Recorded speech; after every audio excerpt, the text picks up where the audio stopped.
Si vous avez déjà passé la soixantaine, vous serez peut-être d'accord avec moi, plus on avance en âge, plus notre corps réclame de la douceur, de l'attention, presque une forme de tendresse. Chaque repas, chaque nuit de sommeil, chaque promenade au marché ou dans le parc du coin. Tout cela a une influence directe sur notre santé, surtout sur notre cœur. Cela peut sembler dramatique, mais croyez-moi, c'est la réalité. Je suis cardiologue depuis plus de 20 ans et malgré toutes ces années, une chose continue à me troubler profondément.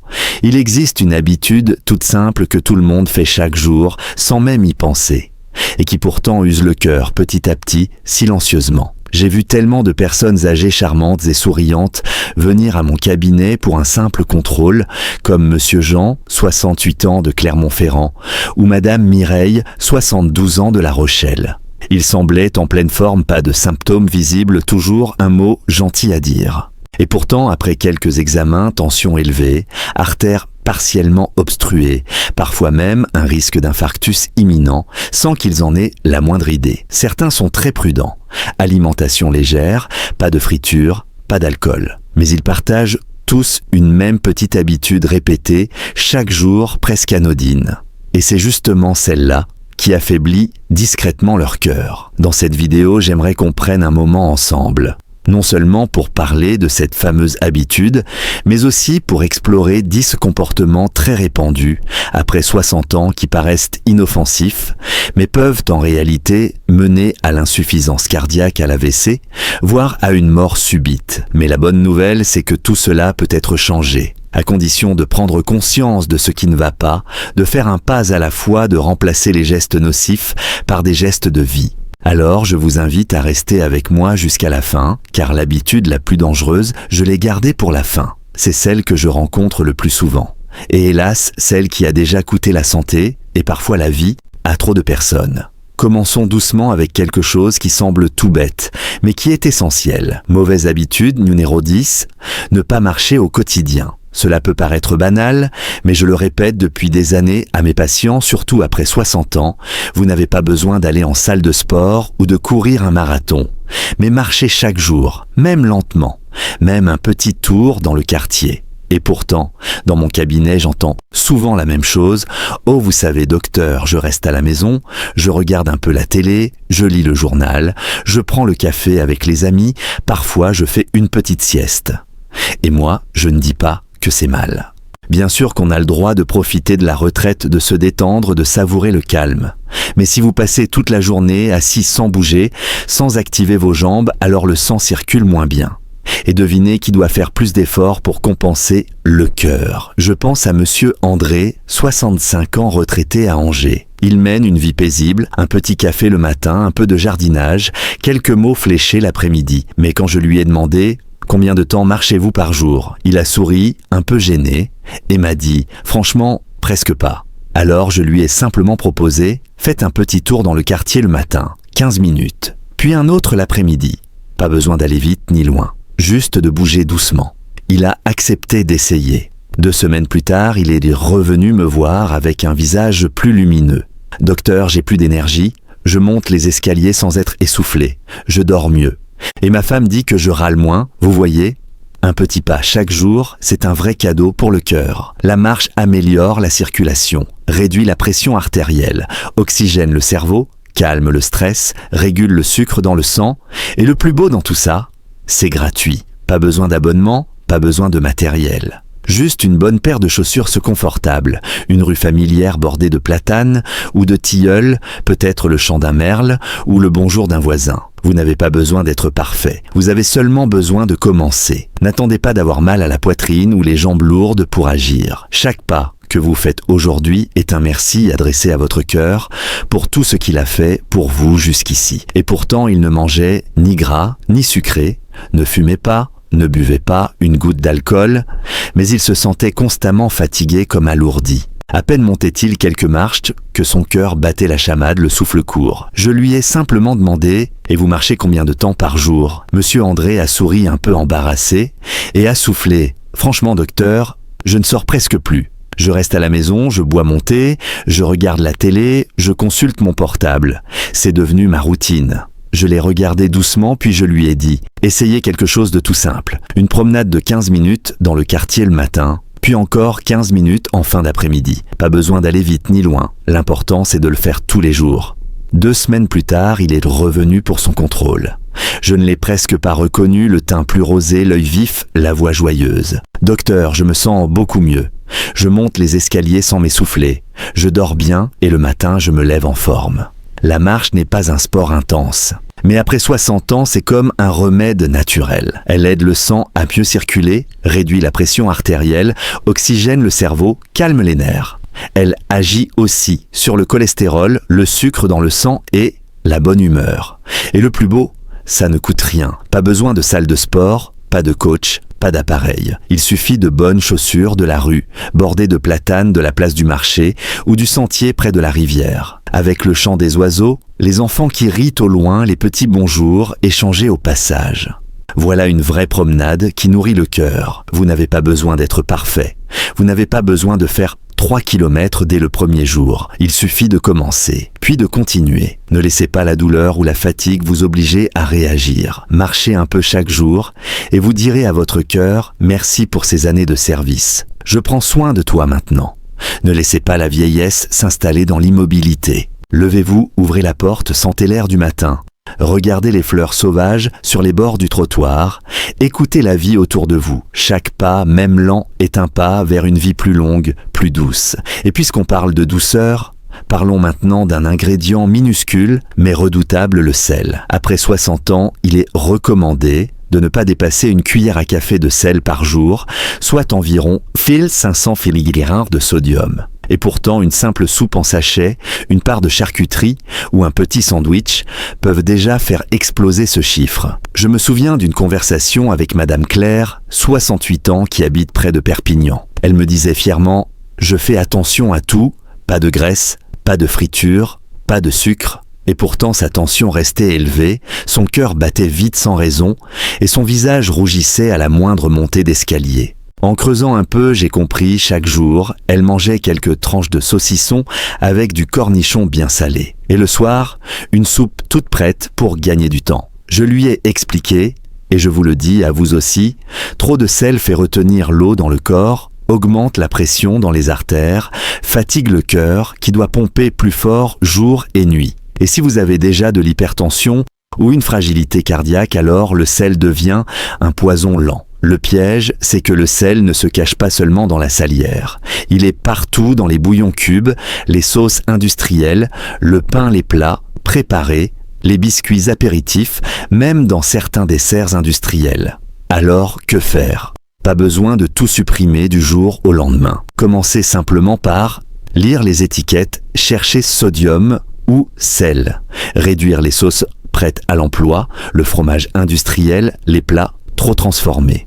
Remplacez le sel par des herbes de Provence, de l'ail, du persil, un filet de citron, une pointe de poivre. Préférez des plats cuits à la vapeur, des soupes maison, des légumes grillés, sans trop d'assaisonnement. Au début, cela peut sembler fade, mais après 2 semaines, les papilles s'adaptent et vous découvrirez des saveurs plus douces, plus vraies, plus respectueuses de votre cœur. Rappelez-vous, le sel donne du goût, mais raccourcit la vie. Moins de sel aujourd'hui, c'est plus de jours heureux demain. Et maintenant, avançons vers une autre habitude qu'on sous-estime souvent, le petit déjeuner trop gras ou industriel. Vous savez, j'ai vu plusieurs cas d'infarctus se produire le matin même, quelques minutes seulement après le petit déjeuner. Pourquoi ? Parce que le cœur, encore engourdi par la nuit, se retrouve soudain confronté à un afflux de gras, de sucre, de sel. Et ce choc, silencieux mais brutal, suffit parfois à déclencher une crise. En France, le petit déjeuner prend souvent la forme d'une tartine beurrée avec confiture, un croissant, un café au lait bien serré, voire un pain beurre, jambon, fromage bien salé. On pense que c'est léger. Mais pour un cœur fatigué, c'est parfois la première gifle de la journée. Je pense à Monsieur Jacques, 67 ans, retraité près de Toulouse. Chaque matin, il avait ses habitudes, une baguette fraîche, 2 œufs sur le plat, quelques tranches de jambon sec et un grand bol de café au lait bien sucré. Il me disait « Comme ça, je suis d'attaque pour lire le journal, sortir le chien, faire mes mots croisés. » Quelques mois plus tard, il se retrouve aux urgences, tension très élevée, douleur thoracique, diagnostic. Artère coronaire rétrécie, cholestérol dans le rouge. Je lui ai expliqué, comme je l'explique à vous aujourd'hui, le matin le sang est plus épais, le corps encore au ralenti. Si on le submerge de graisse saturée de sel et de sucre, le cœur doit travailler plus fort plus vite. Et c'est justement le moment où il est le plus vulnérable. Alors je conseille toujours à mes patients, le matin soyez doux avec votre cœur. Optez pour un bol de flocons d'avoine avec quelques graines de chia, une banane bien mûre ou des raisins secs, ou bien un œuf dur avec une tranche de pain complet et une noisette de beurre doux.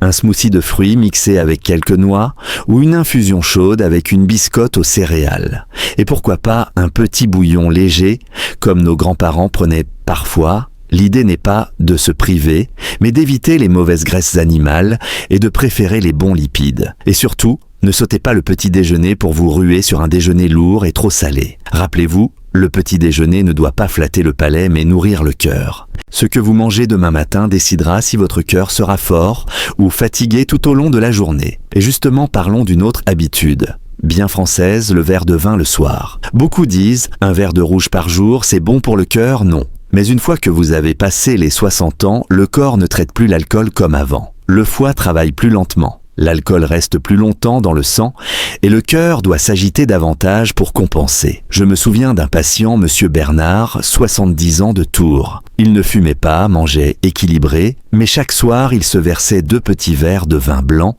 pour, disait-il, mieux dormir. Et puis un jour, il revient me voir, inquiet, palpitations, vertiges, tremblements. Les examens ont révélé troubles du rythme cardiaque, affaiblissement du muscle cardiaque. Pourquoi ? Parce qu'à cet âge même, une petite quantité d'alcool peut déséquilibrer le rythme cardiaque, augmenter la pression artérielle et interagir avec les médicaments antihypertenseurs, antidiabétiques, hypocholestérolémiants, que beaucoup de seniors prennent tous les jours. Je ne vous dis pas d'arrêter tout du jour au lendemain. Mais si vous buvez chaque jour même un verre, alors il est peut-être temps de ralentir. Essayez d'espacer un jour sur 2, puis 1 ou 2 fois par semaine. Et le soir, remplacez le verre de vin par un jus de grenade, une tisane au thym ou à la mélisse, ou tout simplement de l'eau tiède avec une tranche de citron.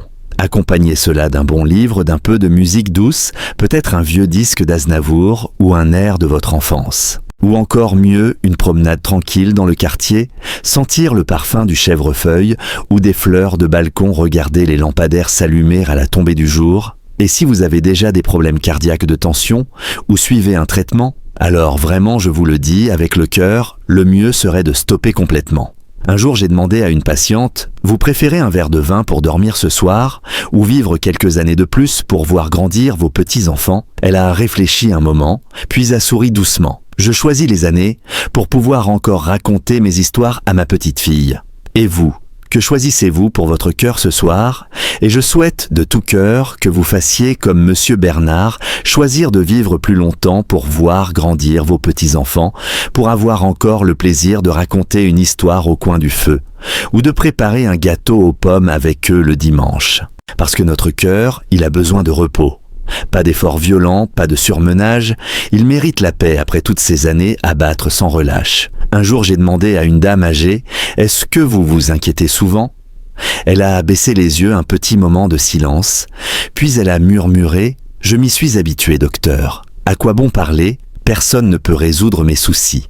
Alors je les garde, je serre les dents. » Et cette réponse, je l'ai entendue tellement de fois. Mais c'est justement ça. Cette habitude de tout garder en soi qui fait le plus de mal au cœur, en silence, car le chagrin, la colère, l'anxiété ne disparaissent pas par magie. Le corps les absorbe, les transforme en réactions chimiques, le cortisol monte en flèche, la tension artérielle grimpe, les battements du cœur s'accélèrent, les vaisseaux se contractent. Petit à petit, les artères se fragilisent et le cœur s'épuise. Parfois, il suffit d'une petite goutte de plus, un appel inattendu, une contrariété. Et le cœur lâche. Je pense à Madame Monique, 66 ans de Nantes. Elle menait une vie saine végétarienne, yoga, tous les matins, aucun antécédent. Tout le monde pensait qu'elle était en pleine forme. Et pourtant, un jour, elle s'est retrouvée à l'hôpital, douleur thoracique, essoufflée. Le diagnostic spasme coronarien dû à un stress chronique. En discutant avec elle, j'ai compris ses enfants vivaient loin, elle vivait seule et elle ne se plaignait jamais. Même les jours de solitude, elle souriait, faisait semblant d'aller bien. Mais en elle, tout s'accumulait. Je lui ai dit, et je vous le dis à vous aussi, Votre cœur n'a pas besoin que vous soyez fort tout le temps. Il a besoin d'un espace pour respirer, pas seulement physiquement mais émotionnellement. Alors, essayez de petites choses simples mais puissantes. Avant de dormir, écrivez quelques mots dans un carnet, juste pour vider votre esprit. Appelez un proche, même pour parler de la météo.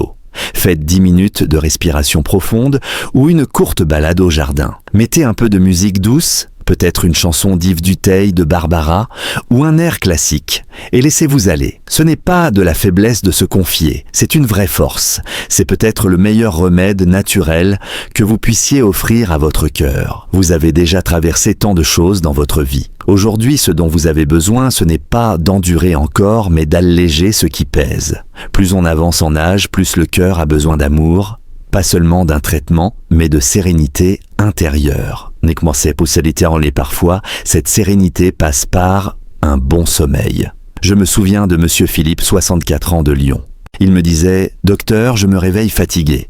J'ai sommeil toute la journée, je perds la mémoire, j'ai parfois mal à la tête, sans raison. » C'est sa femme qui m'a glissé, il ronfle comme un tracteur, et parfois il s'arrête net, comme s'il retenait son souffle. Puis il repart d'un coup, ça fait peur. Après des examens, le verdict est tombé, apnée du sommeil modéré avec des répercussions sur le cœur. Le problème est là. À chaque arrêt respiratoire, même quelques secondes, le cerveau et le cœur manquent d'oxygène. Le cœur bat plus vite pour compenser. Répété nuit après nuit, cela cause de l'hypertension, des troubles du rythme, de l'insuffisance cardiaque. Le sommeil est fragmenté, non réparateur, et les risques d'AVC ou de crise cardiaque augmentent, souvent sans le moindre signe d'alerte. Beaucoup de gens ignorent que l'apnée du sommeil est une des principales causes de mort subite nocturne chez les seniors. Mais la bonne nouvelle, c'est que cela se soigne. Si vous ou quelqu'un de votre entourage ronfle fort avec des pauses silencieuses suivies de reprises bruyantes, se lève fatigué somnole dans la journée, oublie des choses, a du mal à se concentrer, alors ne laissez pas passer. Parlez-en à votre médecin. Un simple test de sommeil, à l'hôpital ou à domicile, peut suffire à poser le diagnostic. Et selon la gravité, il existe des solutions efficaces, un appareil de ventilation nocturne, un petit dispositif pour maintenir la mâchoire, un changement de position pour dormir, ou même la perte de quelques kilos. Mais surtout, ne minimisez pas les ronflements. Parfois c'est le cri silencieux du cœur, en détresse au milieu de la nuit. Dormez bien, dormez suffisamment. Offrez à votre cœur ce qu'il mérite, une vraie nuit de repos. Et puisqu'on parle de ce que le cœur doit supporter en silence, permettez-moi d'aborder un sujet qu'on connaît tous, mais qu'on sous-estime encore trop souvent, le tabac. On nous a répété 1000 fois que fumer est mauvais pour les poumons. Mais vous savez quoi ?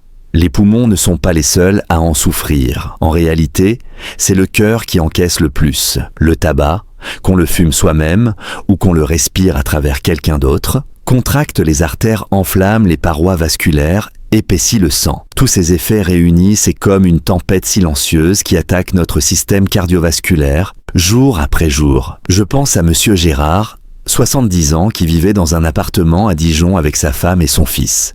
Il ne fumait pas, mangeait, équilibré, faisait attention à tout, mais sa femme et son fils fumaient à l'intérieur. Lui, il me disait souvent « Je suis tout le temps fatigué, je ressens des palpitations, parfois j'ai des vertiges. » Les examens ont révélé plaques d'athérome dans les artères, circulation sanguine, ralenti, pression instable. Il m'a regardé stupéfait. « Mais docteur, je n'ai jamais touché une cigarette. » Et je lui ai répondu doucement « C'est vrai, mais votre cœur lui a respiré la fumée chaque jour. » Même l'exposition passive quelques minutes par jour augmente le risque d'AVC, d'infarctus, d'hypertension.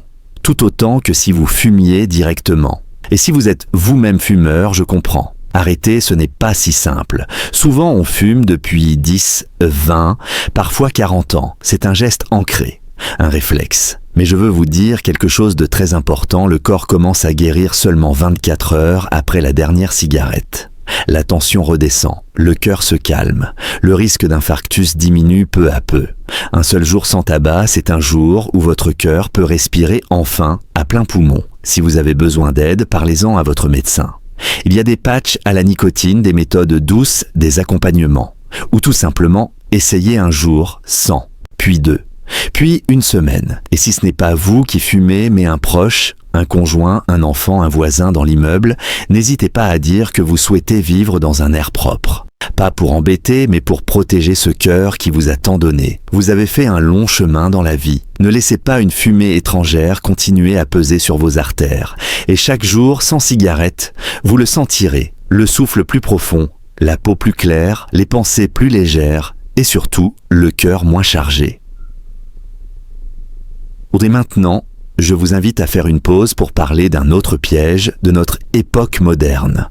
Un piège silencieux qui s'installe dans nos soirées sans qu'on s'en rende compte, le piège des écrans. Le téléphone qu'on fait défiler sans fin, les réseaux sociaux qu'on consulte dans le lit, la télé qu'on laisse tourner jusqu'à minuit pour voir juste un dernier épisode, et puis on s'endort là devant l'écran sans vraiment s'en rendre compte. Je pense à Madame Brigitte, 65 ans, qui habite près de Limoges. Elle m'a confié, chaque soir je regarde des séries jusqu'à 23 heures, parfois plus. Je m'endors devant la télé, mais ensuite je dors mal, je me réveille fatigué. Et je lui ai expliqué ce que je vous partage ici aussi. Après 60 ans, notre cœur a besoin d'un sommeil paisible, stable, régulier. Le problème, c'est que la lumière bleue des écrans bloque la production de mélatonine, cette hormone précieuse qui nous donne envie de dormir. Et pendant ce temps-là, le cerveau est bombardé d'images, d'émotions, de nouvelles, de scènes agitées. Résultat, on s'endort tard, on dort mal. Et le cœur, lui, ne se repose jamais. Il bat plus vite, plus fort toute la nuit. Au fil des semaines, cela augmente la tension nocturne, dérègle les battements cardiaques et, pire encore, augmente le risque d'AVC pendant le sommeil. Et oui, rester devant un écran jusqu'à tard, c'est presque aussi dangereux pour le cœur que manger trop salé ou fumer. Mais la solution est là, et elle est douce. 1 heure avant d'aller se coucher, éteignez tout. Télé, tablette, téléphone, mettez une lumière tamisée, buvez une tisane au tilleul ou à la verveine. Écoutez de la musique douce ou lisez quelques pages d'un livre qui vous apaise. Vous pouvez même ouvrir la fenêtre, sentir l'air frais du soir, entendre le silence qui s'installe sur le quartier. Offrez à votre cœur un vrai sommeil. Un sommeil où il peut lui aussi se reposer enfin. Et puisque l'on parle de repos pour le cœur, il y a une autre chose que j'aimerais aborder avec vous, une habitude qui semble anodine, mais qui, répétée chaque semaine, use le cœur à petit feu. Je parle ici des plats frits, des aliments ultra transformés, des petits repas pratiques qu'on prend quand on est fatigué ou pressé. Je sais que certains jours, on n'a pas envie de cuisiner. La fatigue est là, le dos nous tire un peu les jambes, sont lourdes, alors on se dit « Ce soir, ce sera des nuggets, des frites surgelées, un petit cordon bleu au micro-ondes ». Ou bien on passe à la boulangerie chercher un sandwich au jambon beurre, une part de quiche toute prête, ou encore une pizza réchauffée. Et sur le moment, c'est bon, c'est simple. Mais ce que vous ne sentez pas, c'est le choc que subit votre cœur. Je me souviens de monsieur Alain, 69 ans, retraité à Poitiers. Veuf, depuis quelques années, ses enfants habitent loin. Il vit seul. Il m'a dit un jour « Docteur, je mange toujours chaud, mais je cuisine peu. Le midi, c'est souvent steak haché frites. Le soir, un plat préparé. Et puis, je regarde le journal télé. » Et pourtant, il était mince, ne buvait pas, marchait tous les matins. Mais son cholestérol était trop haut, son cœur commençait à se fatiguer et ses artères devenaient trop rigides. Je lui ai expliqué, et je vous explique à vous, les aliments frits, les plats industriels, les panures dorées à souhait, contiennent souvent des graisses trans. Ces mauvaises graisses qui bloquent les artères, qui augmentent le mauvais cholestérol, qui provoquent de l'inflammation silencieuse dans tout l'organisme. Et avec l'âge, nos vaisseaux sont moins souples. Le cœur doit pousser plus fort pour faire circuler le sang. Et si ce sang est plus gras, plus épais, les risques de crise cardiaque, d'hypertension, de malaise augmentent. Mais là encore, il ne s'agit pas de supprimer tout plaisir. Il suffit parfois de petits ajustements. Plutôt que de faire frire vos pommes de terre, cuisez-les au four avec un filet d'huile d'olive. Remplacez les plats tout prêts par un petit bouillon maison, un gratin de légumes ou une omelette aux herbes. Une fois par semaine, pourquoi pas, une quiche aux courgettes sans pâte avec un peu de fromage de chèvre. Et pour les jours de flemme, ayez toujours au congélateur une soupe faite maison ou un sachet de légumes déjà coupés à sauter à la poêle. Et si un jour vous avez envie d'un plat frit, faites-en un moment spécial 1 fois par semaine. Mais les autres jours, laissez votre corps se nettoyer, se régénérer. Rappelez-vous, les aliments gras vont vite dans la bouche, mais restent longtemps dans les artères. Votre cœur lui préfère la simplicité, Un bon légume vapeur, un poisson à la plancha, une tranche de pain complet, une huile douce, une poignée de noix, rien de luxueux, juste du vrai, du bon, du vivant, parce que vous le méritez. Mais la réalité, c'est que ces plats rapides frits ou ultra transformés contiennent souvent des acides gras trans, des graisses mauvaises pour le cœur. Elles font grimper le mauvais cholestérol, favorisent les dépôts dans les artères, rendent le sang plus épais, ralentissent la circulation. Et le cœur doit alors pomper plus fort, plus vite, jusqu'à l'épuisement. Et cela est encore plus vrai après 60 ans, lorsque les vaisseaux sanguins perdent en souplesse. Parfois, un seul repas riche en graisse peut suffire à fatiguer le cœur toute la journée. Alors que faire ? Il ne s'agit pas de tout bannir ni de manger tristement tous les jours, mais simplement de remplacer petit à petit. Par exemple, au lieu de frire, optez pour la cuisson vapeur au four ou même à la poêle sans excès de matière grasse. Remplacez le sandwich pané du midi par une soupe de légumes maison, un filet de poisson avec du riz ou une salade composée avec œufs durs et pois chiches. Avant de commander au restaurant ou au snack, posez une seule question: est-ce que ce plat est très gras ? Parfois, cette petite phrase suffit à faire un choix plus sage. Et si un jour vous avez vraiment envie de quelque chose de frit, choisissez un jour fixe dans la semaine, par exemple le dimanche, pour vous faire ce petit plaisir. Les autres jours, laissez votre corps se reposer, nettoyer ses artères et offrir une pause à votre cœur. Rappelez-vous, la nourriture rapide va vite à la bouche, mais elle ralentit le cœur. Je dis souvent à mes patients, le cœur ne crie pas de douleur après chaque repas, mais un jour, il ne crie plus, il s'arrête. Alors n'attendez pas ce jour-là. Commencez dès le prochain repas. Choisissez quelque chose de simple, de léger, et dites à votre cœur, aujourd'hui je prends soin de toi. Sexy du Proessiao. Et maintenant laissez-moi vous parler d'un dernier piège très sournois. Pas lié à ce que vous mangez, ni à ce que vous respirez, mais à ce que vous oubliez. Je parle ici des médicaments pour l'hypertension. Et du moment où vous décidez de les arrêter, tout simplement parce que vous vous sentez mieux. Et pourtant, c'est ce qui me fait le plus peur. Je me souviens de Monsieur René, 72 ans de Montpellier.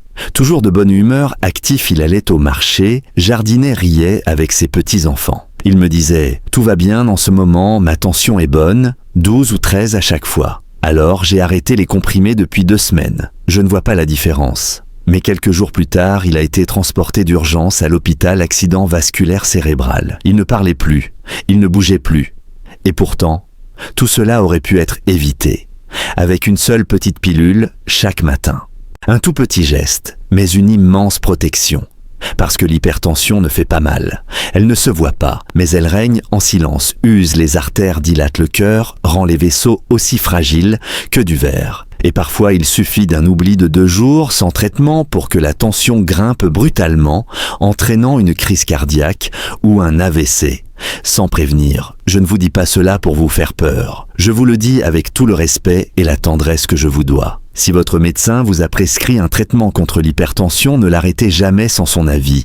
Même si vous vous sentez bien, même si vous pensez que tout est rentré dans l'ordre. Voici quelques conseils que je donne souvent. Prenez vos médicaments chaque jour à la même heure. Utilisez une boîte à pilules hebdomadaire ou programmez une alarme sur votre téléphone. Mesurez votre tension à la maison 2 à 3 fois par semaine et notez les résultats. Et si vous ressentez un effet secondaire, consultez, mais n'arrêtez jamais seul. Parce que les médicaments contre l'hypertension ne servent pas à soulager un symptôme. Ils sont là pour éviter un drame. Et ce n'est pas parce que vous ne ressentez rien que votre cœur n'est pas chaque jour en train de lutter pour vous maintenir en vie. Et voilà, vous et moi, nous avons parcouru un vrai chemin ensemble. Depuis ces petites habitudes du quotidien, celles qu'on croit anodines, jusqu'à ces vérités qui parfois peuvent littéralement sauver une vie. Et si vous êtes encore là, en train de lire ou d'écouter ces mots, alors cela prouve une chose très belle. Vous tenez à votre santé et vous avez encore envie de vivre pleinement, pour vous mais aussi pour ceux que vous aimez. Vous savez, après 60 ans, on n'a plus besoin de courir. On a juste besoin de vivre juste. Juste avec son corps. Juste avec ce que notre cœur nous murmure doucement chaque jour. Un verre d'eau clair vaut parfois mieux qu'un verre de vin. Une marche dans le quartier vaut mieux que des regrets sur le passé. Et une simple prise de tension bien à l'heure peut changer l'avenir. J'espère que cette vidéo vous a apporté quelque chose, pas seulement des informations, mais peut-être l'élan de recommencer, pas à pas, doucement, à votre rythme. Et si quelque chose vous a touché aujourd'hui, si une phrase vous a fait réfléchir, si vous avez envie de changer une toute petite chose, alors je vous invite à laisser un petit commentaire sous la vidéo. Vous pouvez simplement écrire « Je vais recommencer » ou bien « Merci ». Et ce sera déjà beaucoup. Cela me dira que vous êtes là, que vous n'êtes pas seul dans ce chemin vers une vie plus douce. Et n'oubliez pas d'activer la cloche de notification, de vous abonner à la chaîne. Pas pour faire grandir mes vues, mais pour que chaque nouveau conseil santé arrive directement chez vous en priorité. Parce que vous le méritez, pas seulement pour vivre plus longtemps, mais pour vivre mieux, pleinement, authentiquement et sereinement. Merci de m'avoir écouté jusqu'au bout, et si votre cœur est là, battant doucement sous votre main, alors écoutez-le. Dès aujourd'hui, je vous souhaite de la paix, de la douceur et surtout une santé solide et lumineuse.